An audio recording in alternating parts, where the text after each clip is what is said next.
A single cow can eliminate 65,000 litres of dung every year. It shows just how important pooping is in the life of a cow. Dung, poop, manure, droppings, crap, turd. Despite this colourful vocabulary, animal feces is a rather icky topic of conversation, so whenever possible, we will use a perfumed codename: the rose.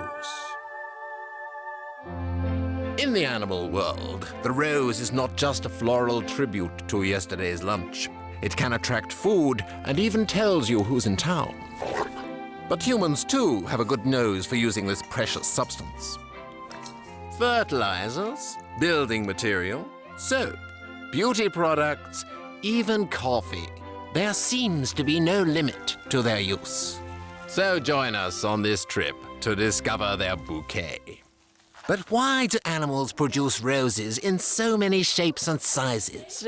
I'm going to pass around some models of poop. To explain this, the Nature Museum in Ottawa, Canada, runs a workshop for children. Science Down the Gut, created by educational specialist Annick Deblois. By looking at this T-shirt, we can see that there are 1, 2, 3, 4 times 1, 2, 3, 4, 5. That makes 20 different types of poop on the T-shirt. What kind of differences can you notice? This one is like a little bull, and that one, well, longer. Stretched out. You've probably all seen cow dung. Yes. Good. Does it have a shape? No. What did you say? Like an ice cream sundae.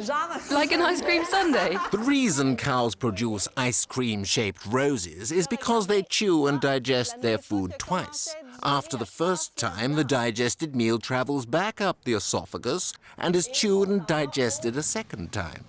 This enables more of the cow's meal to be converted into energy. And vegetarians generally produce more ostentatious bouquets of flowers compared to their carnivorous friends. All digestive systems are different amongst animals, and that's the main reason why their dung is so different. Rabbit poop, pig stools, or pigeon droppings do not look the same because their digestive systems are completely different.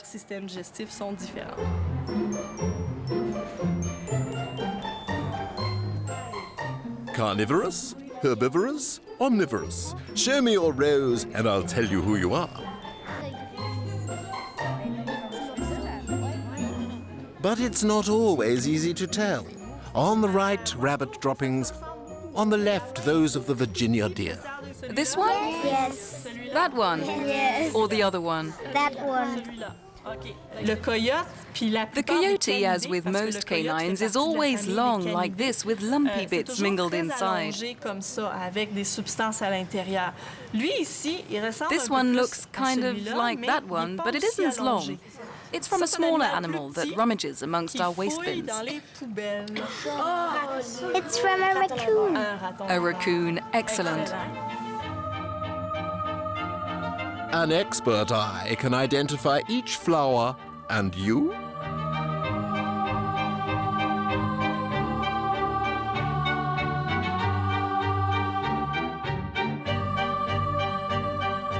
Which species produces the greatest volume of roses every day? The world cow population is so vast that it would make them clear winners. There may be less elephants on our planet, but each one produces 100 kilograms of roses every day. The dust mite produces one of the smallest roses, but it's also the most irritable, causing allergic reactions in humans. For others, roses can be a remedy. Baby koalas, kangaroos, and some baby primates swallow their parents' poop. It contains microorganisms that help create a healthy gut.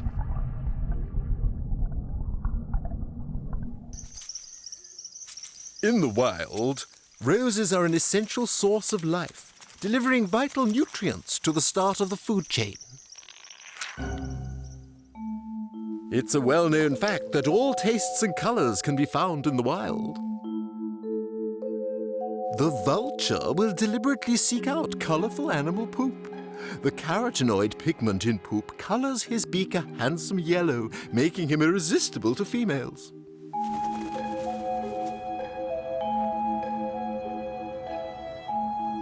Another bird, another ritual. The burrowing owl of Northern America returns to its nest each night with mice, lizards, and small insects.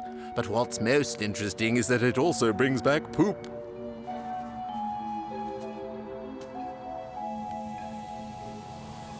This unique behavior has inspired Professor Courtney Conway from the University of Tucson to learn why. We're monitoring about 100 burrowing owl nests in Arizona and California, and at each one of those nests we're recording the amount of manure that's present during each one of our visits, and we're also recording the type of manure that's present on each visit. Scientists used to believe that this unusual behavior was intended to mask the scent of the eggs and fool predators, but Professor Conway has questioned this theory. That this idea of that this manure is used to conceal the odor of their nest is not true. So that leaves the question of why then do they go to this great effort to bring the manure to their nest?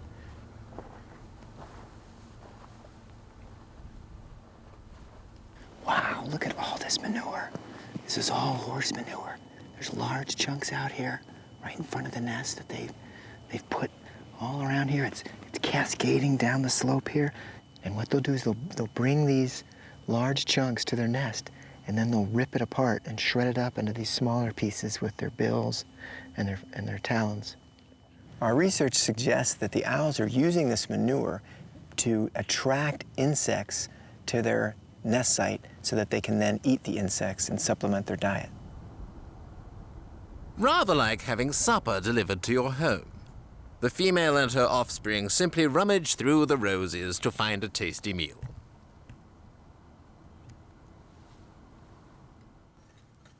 This behavior has another advantage. The burrowing owls can adapt to city life.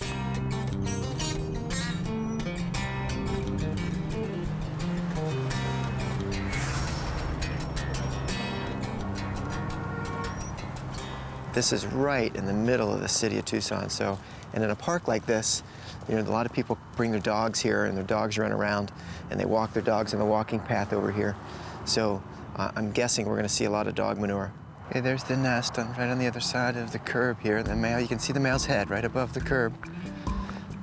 He's sitting tight in his burrow. The entrance. He's looking at us now.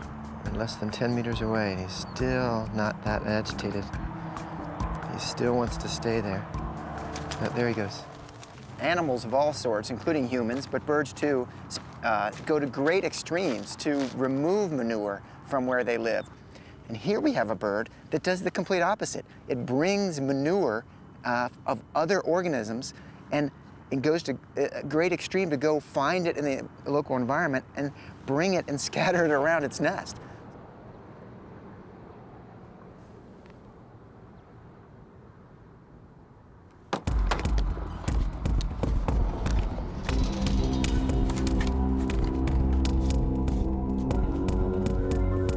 With this underground camera, Professor Conway makes another surprising discovery. Right away, we're seeing a lot of nesting material and manure that's laying in the tunnel. There's the female in the nest chamber. And you can see the whole clutch of eggs is surrounded by shredded manure. And the insects in the poop become the very first meal for the newly hatched chicks.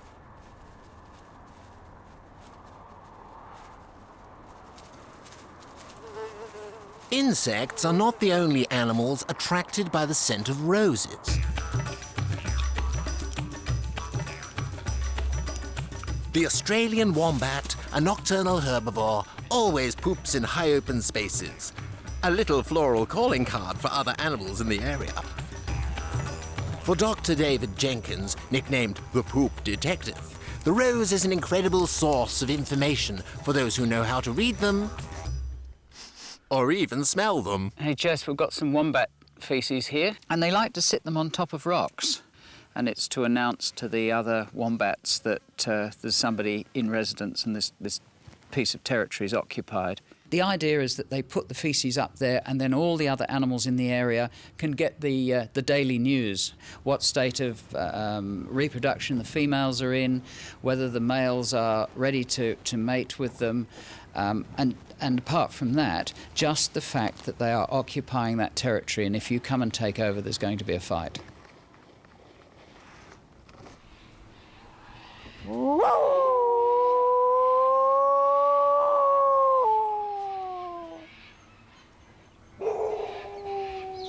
But it's not just wombats that interest Dr. Jenkins. He even hunts in the Australian bush after dark to gather and analyse the very freshest dingo roses.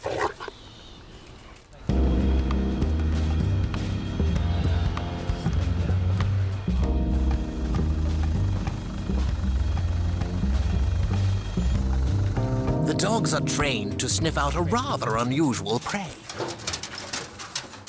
Okay, dogs, let's see what you can find.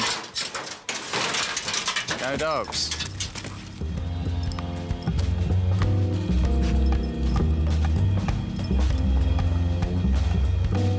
Bill, that looks like some really fresh stuff there. I might go over and pick it up. Look at the size of those mullets. That's the fresh one from today. Dr. Jenkins immediately gets to work collecting information. Jess, this is a dingo specimen. Dingoes are carnivores, and you wouldn't expect grass there, but it's been eating kangaroo, and so it's eaten the grass that the kangaroos had in its gut, and you'd think this was a herbivore gut if you didn't know. It's quite extraordinary. God, it smells awful.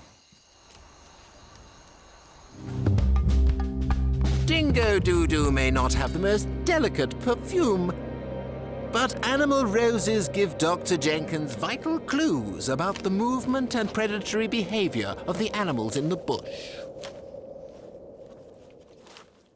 We see more of the feces than the animals. By looking at feces, you can actually do a survey of the animals in the district by looking at what they're eating. Now, clearly the animals they've eaten are not there anymore, but you know what species are around, and often you can determine that there are some quite rare animals living in an area that perhaps hitherto you didn't realise they were there. So feces is extremely useful. There's lots of it out there.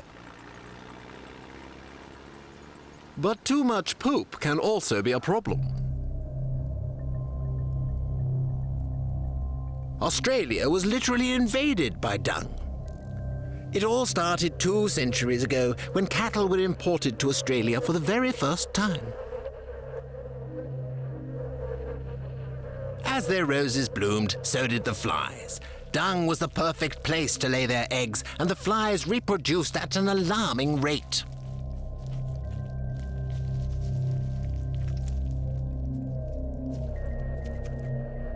The fly invasion made life unbearable for the Australians.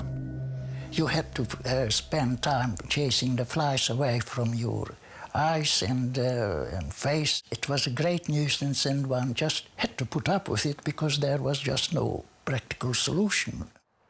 The flies were such a problem that a law was passed in many Australian towns forbidding outdoor dining. Today, this story is history, thanks to the deductions of Dr. Bornemisza. Australia needed dung beetles, but even though over 4,000 species exist, none were native to Australia. Dung beetles feed almost entirely on their little floral friends, but they are highly specialized, and each one is adapted to feed on a particular kind of poop. So Dr. Bornemisza had to find just the right dung beetles for Australia. I traveled the world to select the right species climatically suitable for Australian conditions. In Africa, he finally found the dung beetles who were perfectly designed to eat Australian cowpats.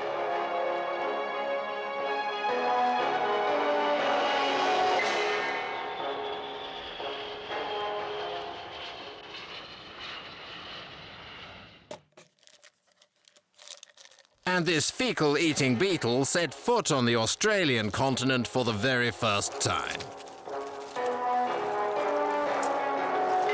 The results were incredible. The cowpats disappeared in a matter of days instead of several years. And because the flies had nowhere to lay their eggs, they left town. Operation Dung Beetle was a success, and Dr. Bonamitsa was honored at the highest level for his work.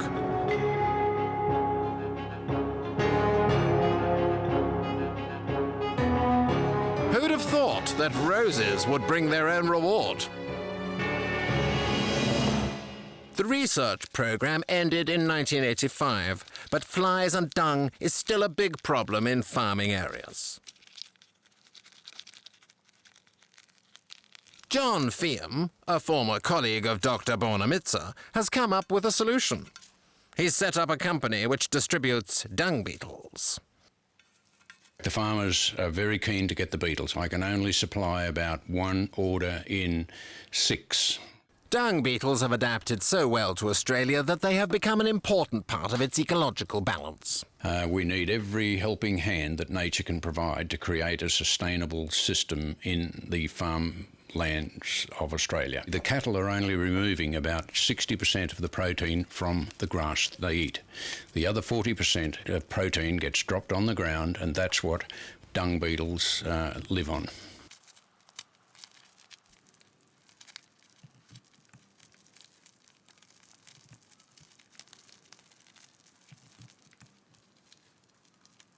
Every year, John identifies, collects and redistributes millions of dung beetles.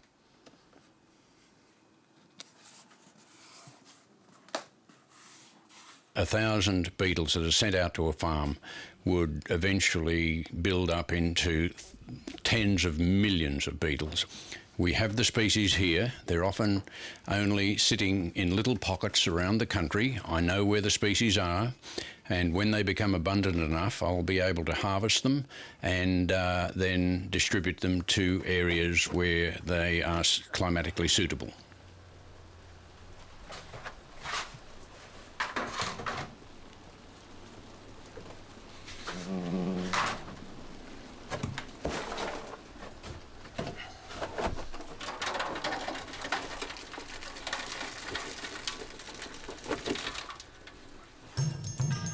We need some fresh dung.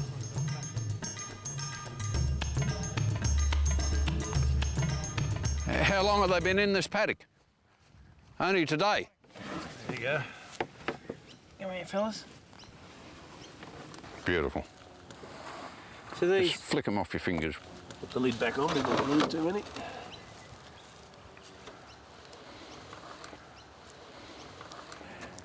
Oh, they'd be very pleased to get into that good quality dung. As far as I know, I'm the only person in the world distributing dung beetles.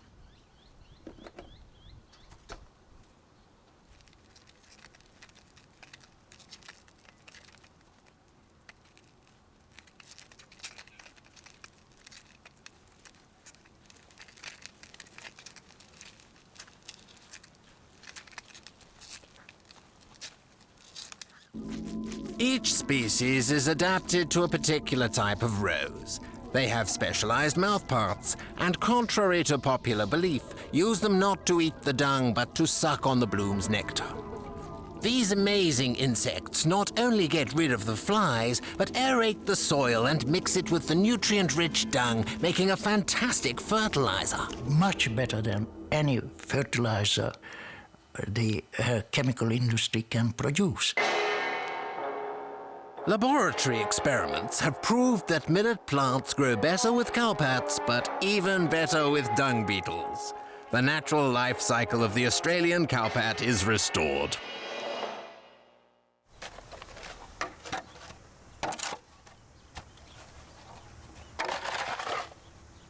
Using roses for compost is nothing new, but selling zoo poo as fertilizer is a world first. The grazing animals at the Auckland Zoo produce, for free, a phenomenal quantity of roses, high in nitrogen, phosphate and potassium, All necessary elements in helping plant growth.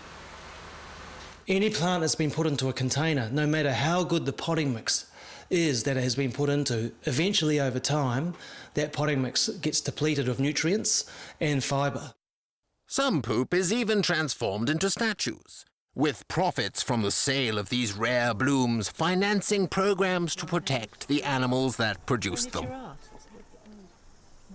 It actually smells like an incredibly organic muesli bar. Yeah, it does. It does. Actually, that's a good It does description. smell like Yeah, there's nothing obnoxious about it at all. It's got a sawdust.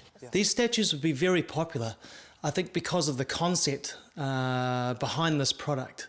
The fact that it is animal dung, the fact that this animal dung has been baked into a shape that represents the animal that made it. It's a very interesting talking point.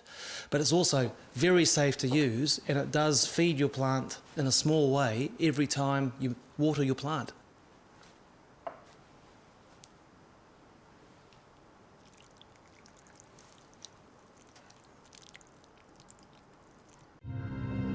Using dried dung in construction is an African tradition.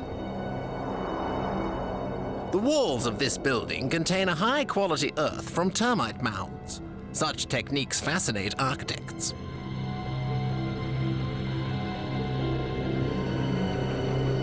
The engineers are interested in the astonishing capacity of these tiny insects to construct termite-sized skyscrapers.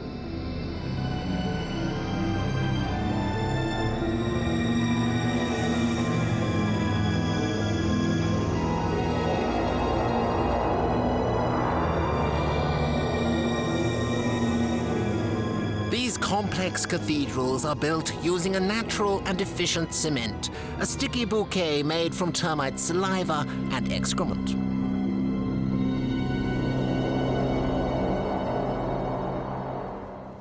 It's inspired Sandy Halliday, a Scottish architect, to try and develop a powerful cement for human buildings.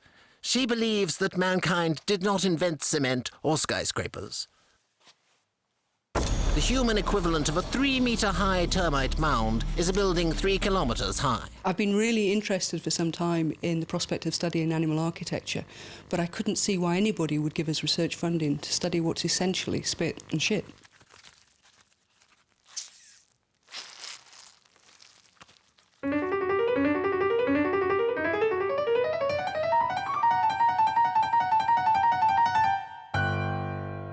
Their roses contain undigested sugars that have a superglue effect.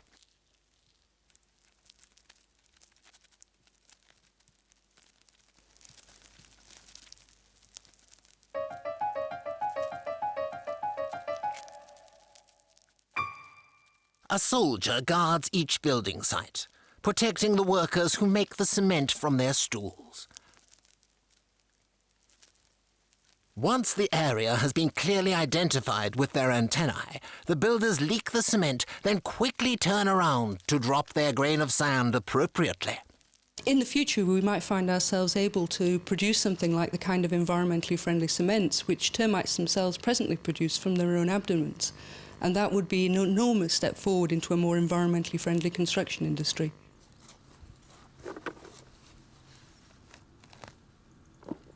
Commercially available termite poop cement is some way off. In the meantime, a young French artist, Carolo, hopes to build her home using another flower. My family and I have a project to build our home out of cow dung.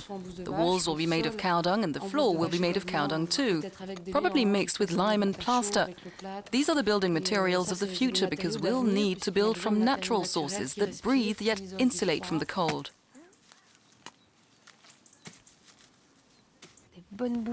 That's a great cow pat, eh? That's good. We're going to do some beautiful things with that. Good girl, well done.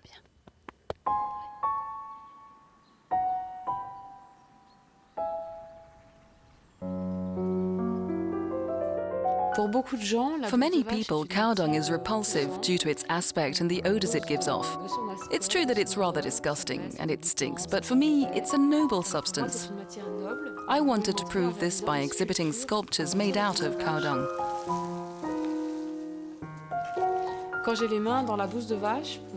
When my two hands are deep into the dung in order to model, I'm in communication with the cow, because through these dung sculptures, I'm giving it a second life and a tribute.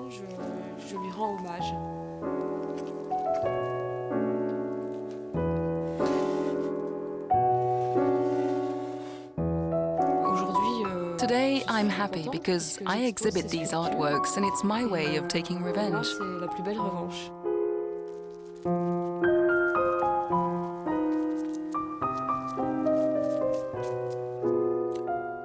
Carollo's roses are in full bloom and her creations are exhibited in museums.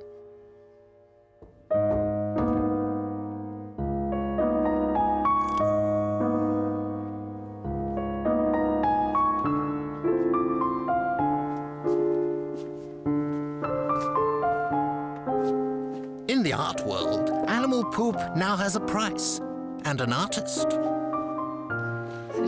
That's cool, isn't it? It's their new home. They look great there. That's weird, huh? It's made of cow dung. What's that? Yes. Ugh. Alice, is it true? Yes, read. Oh, yes. Berg. Inspired, Carollo has agreed to reveal the secrets of her cow dung recipe. Choose to work during the winter months to avoid insects in your masterpiece. Feed your cow with plenty of hay and grass. Harvest the freshest dung. Knead the dung using no additives. Form into desired shape. Leave it to thoroughly dry out. Admire.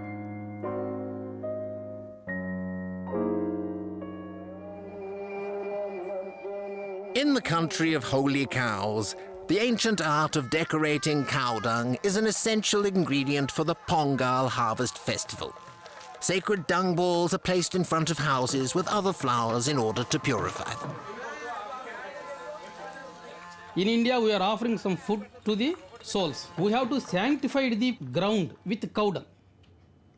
On that cow dung, we are putting the designs with rice flour. Then we are using banana leaf on that. On that only we are offering the food to the divine souls.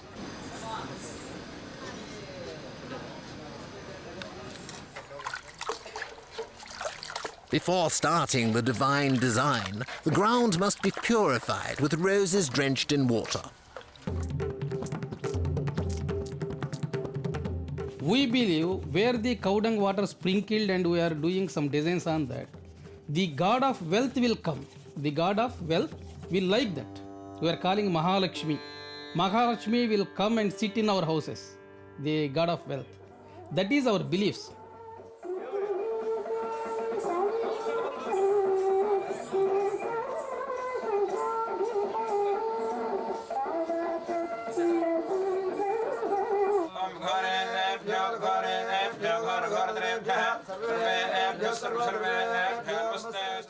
Cow dung is holy, but other animal shit is not holy. Only cow dung was mentioned in all our previous scripts because something holiness is there. Holiness means it will give some good qualities or it will heal. The smoke from firing of cow dung will purify the atmosphere. The Hindus have always used sacred roses for their rituals. Rao Ava is blessed and given a tipa, a special mark worn proudly by Hindus. It may look colorful, but it is made up of cow dung ashes. We are worshipping cow since centuries. In Hindu tradition, we are treating cow also as mother. In the country of holy dung, it is not surprising to discover therapeutic roses. Rubbed onto the skin, it replaces soap. According to the locals, it has outstanding cleaning properties. Traditional Indian Ayurveda medicine also embraces the therapeutic value of the holy rose. It claims that the cow dung has antibacterial qualities. Because cows are sacred in India, they are free to feed on a wide variety of plants, thus increasing the healing properties of their fragrant byproducts. This is Panchagavya Groot, a product based on cow excrements. Take it when you feel exhausted. Doctors prescribe syrups and medicines composed, in part, from infusions of pasteurized cow roses. How long have you been ill? For 3 days. 3 days? Do you have a headache? Yes, and my eyes are stinging. They sting? I vomited. You vomited too? This medicine is good for headaches and the eyes. Drink some now and again every morning and evening.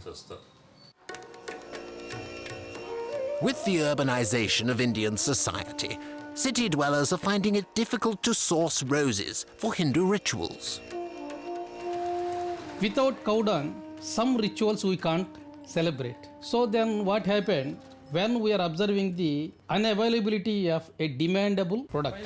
Mr. Rao Avar is the president of the dairy group Agri-Gold, employing 250 people. In response to the demand for all things floral, this spiritual entrepreneur came up with an amazing idea. Turn sacred cow dung into products that consumers could use in their daily life. We are collecting the dung first. Again it is sun-dried. We are screening it and we are sanctified.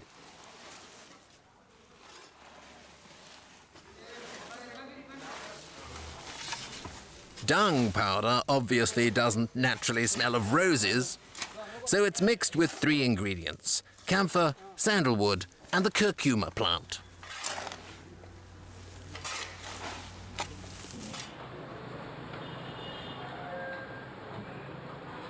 To maximize sales, an important marketing plan will ensure this most sacred flower will attract customers.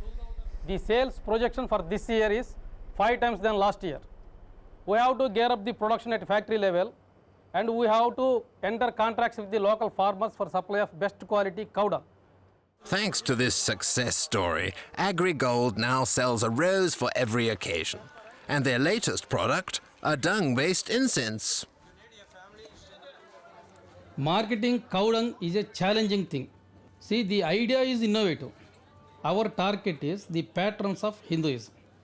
In India also we are marketing all Hindu pilgrim centers, all temples, in all supermarkets.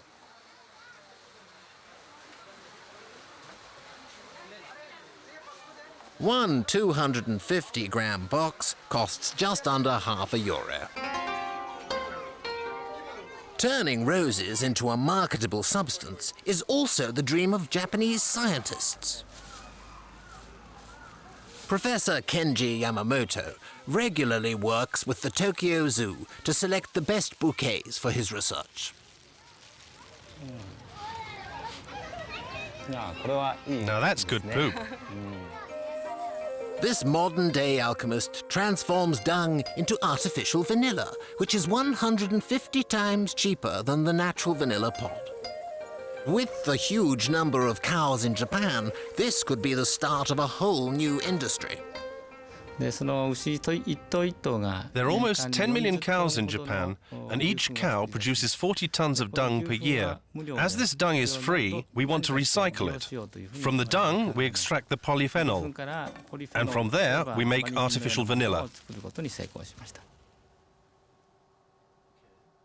Professor Yamamoto has rummaged amongst many animals' roses: tigers, cows, pandas, goats. But roses produced by vegetarians make the best artificial vanilla.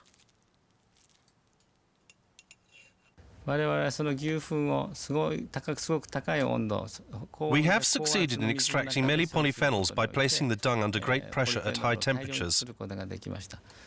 By using this method, we can make artificial vanilla.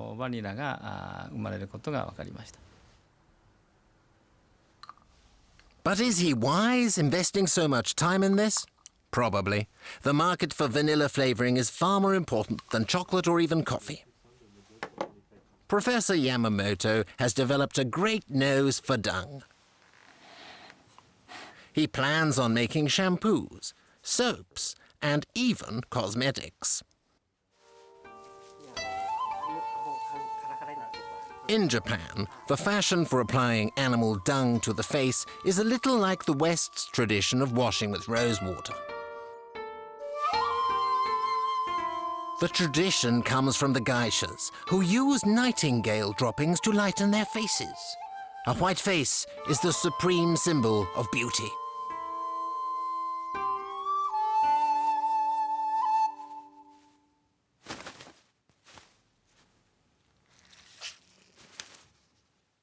There are roughly 300 birds here. Let's see how the yield is. Kazamusa Tsutsui has inherited the secret method for making this powder, known as Uguisu no kana.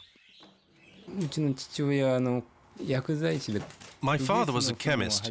He started harvesting droppings over 60 years ago.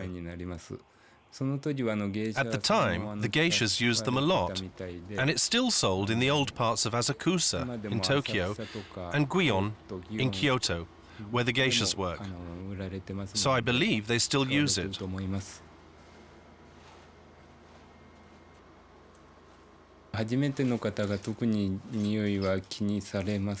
The first time women use it on their face, they find the smell rather repulsive. But because the droppings give them a softer skin, they apply it and become used to the smell.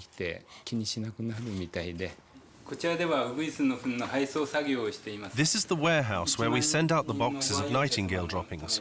We work daily for 10,000 clients. These are thank you letters from consumers of nightingale droppings. I use nightingale droppings, although I don't advise my friends to use them due to the odor. Once I even gave a tube to a foreigner who was delighted.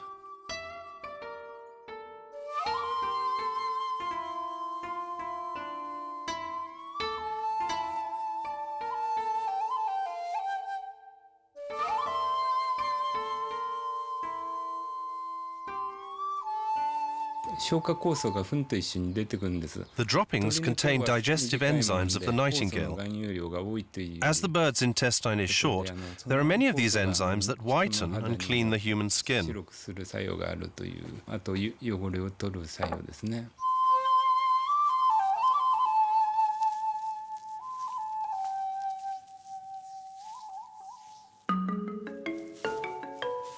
Using the intestine of animals to create luxury goods is also the surprising story of the world's most expensive coffee.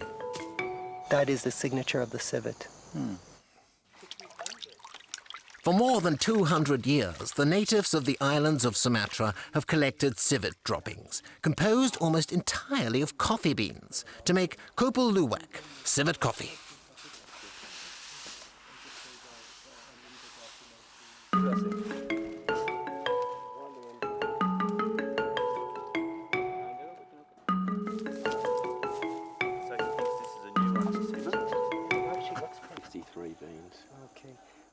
Every animal has its own signature when it comes to the scat.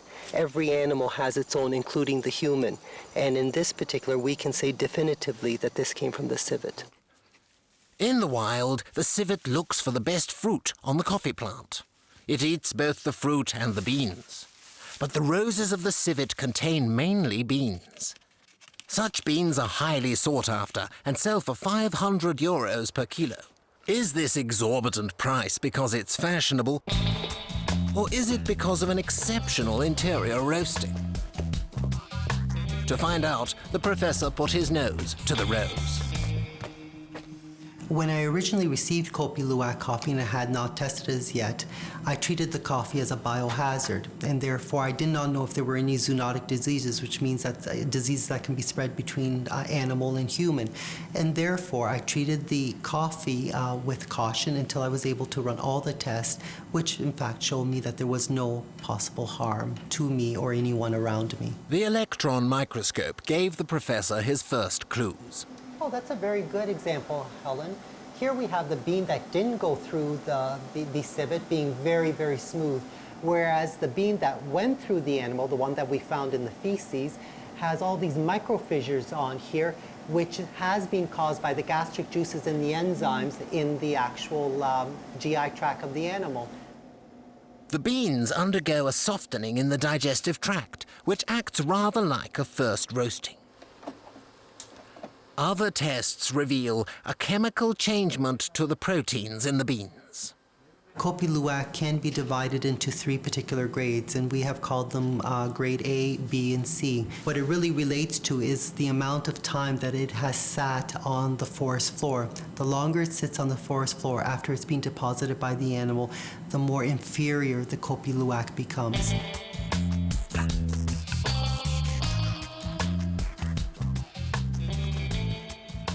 Professor Marcon's research has proved that there's a scientific reason why Kopi Luwak is so highly prized. But his tests have also shown up some bogus beans. 42% have tested as either being complete fakes or adulterated, which really astounded me. But again, it's not something that one would think odd in light of the value that this coffee has.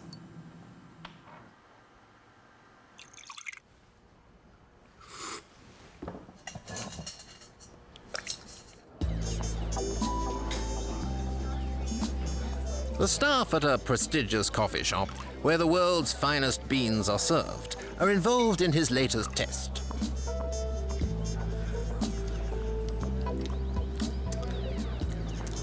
It's a bit nutty. Would you say woody? I'd say it's got a little bit of a sting, like a. Yeah, I think tang, it's easy on the palate. Sting. Yeah, it is. I could drink that all day. I think I could too. Do you think it's worth the $600? $600 a cup. A pound. A pound. I don't think it's worth it. No. I don't think so. No. Oh man. How about if I told you it came out of the back end of a cat-like creature? What is the cat-like creature? It's a luwak. It's like a raccoon. Oh, a raccoon. Oh, a tiger would be okay, but a raccoon. So what would you say? Is it the best coffee you've tasted in the world, or would it compare? Where is it in the whole scale of things? I think it's pretty good. Good to the last dropping? I'd say so. I'm savoring it. Oh, nice. Naturally decatenated. This Kopi Luwak still has the story attached to it, and therefore people can discuss it, talk about it, laugh about it. It's something which is missing in other more common types of foods. So it's the story that really makes it what it is, a very special type of coffee that people want.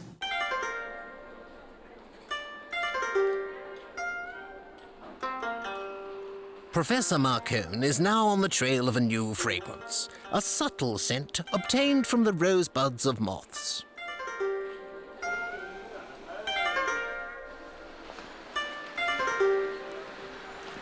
Ni hao. Do you have insect tea?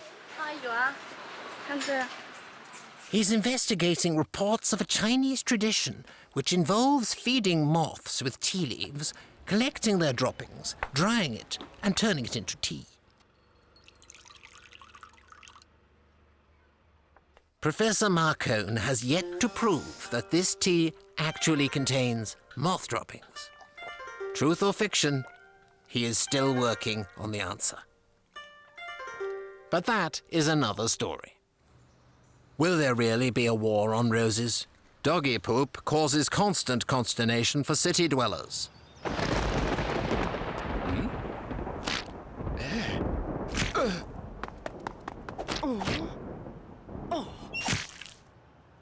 Each and every day, an average of 5 tons of dog poop lands on a city of 500,000 inhabitants. Stop the storm. It looks like luck might be running out for canine Kaka. Some unfortunate victims have grouped together to fight this problem by placing thousands of plastic poops around town to increase public awareness. Paradoxically, dogs are forbidden in many city parks. What is the solution? In New York, 2 methods are on trial. Dog owners are threatened with a $1,000 fine if they do not pick up the trail of flowers left behind by their 4-legged companion.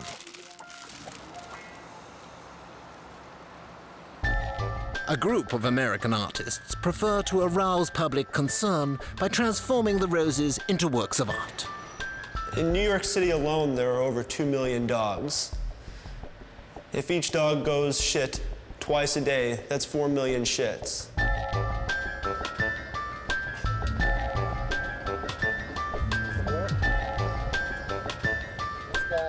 The public reacts because they see shit on the street every day, and when they approach it now and they see that it's decorated, it sort of raises the awareness that this is a problem, that there is shit everywhere, and that people aren't picking it up. They're talking their shit out. She's maybe discussing the problems in the cities all over the world, that there's just shit everywhere and no one's picking it up. The Sprinkle Brigade team has been invited to the French city of Lyon to join their war on poop. The idea behind it is urban beautification, a solution to the problem. There's poop, there's crap all over the city, all over the world, and it's our mission to solve the problem, to decorate it, to beautify it, to transform it, and to also make people laugh. Decorated roses should certainly make an impact in France, a country known for its encouragement of the arts. Though it's too early to tell whether this new art form will obtain the dizzy heights of Monet, Gauguin, Picasso. Is there good and bad shits? Well, it's been raining a lot lately, so we probably need to be very picky because it's going to be kind of horrible and spongy. When we go out to work, we are particular about certain ones we use. If it's too fresh, we'll stay away from it. It needs to be the right consistency and the right kind before we approach it. In Lyon, the locals learn to decorate roses, and it's nice to see one that can actually make people smile. Very good, very good. Moon. Have a great. Thank you, guys.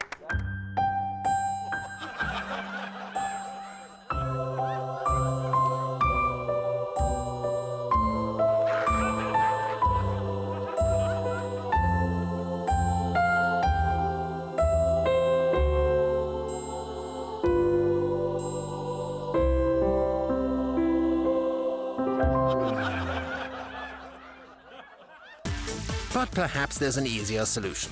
This is a prototype canine toilet.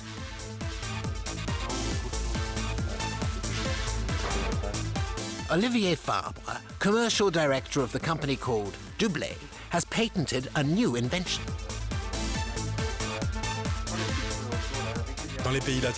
In Latin countries, we've noticed that most people simply don't pick up after their dogs. The French have a huge contact problem with the poop. Cities employ countless individuals to simply pick up dog poop. For this reason, the canine toilet seemed an excellent idea to answer the problem. Olivier has already had interest from a number of city planners and a visit from a curious councillor. The dog sits on this platform that measures 70 centimetres by 70 centimetres. He does his needs here, and the dog owner will then push the button to action these revolving blades. Spinning water cannons will then completely clean out the inside of the apparatus, and the poop is immediately flushed away to the city waste pipes.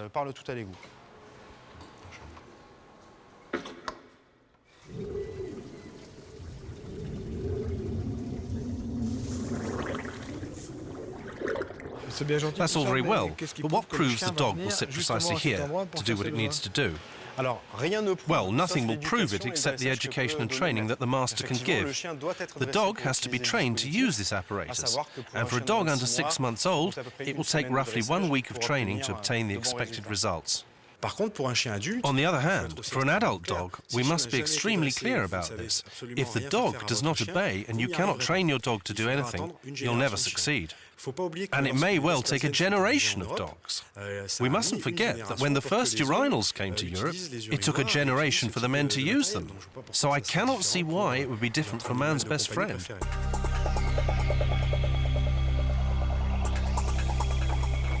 At the moment, dogs defecate in the streets, and that's what human beings used to do 200 or 300 years ago in Western towns and cities. But now there's a movement towards treating dogs more like human beings by getting them to defecate in dedicated toilets for them. And the social status of the dog will change as a result of pet toilets. Not only can the dog control his defecations, but because he's defecating into a toilet, he's just like any other human being. His animal nature is being conjured away, and he's being made into a quasi-human being.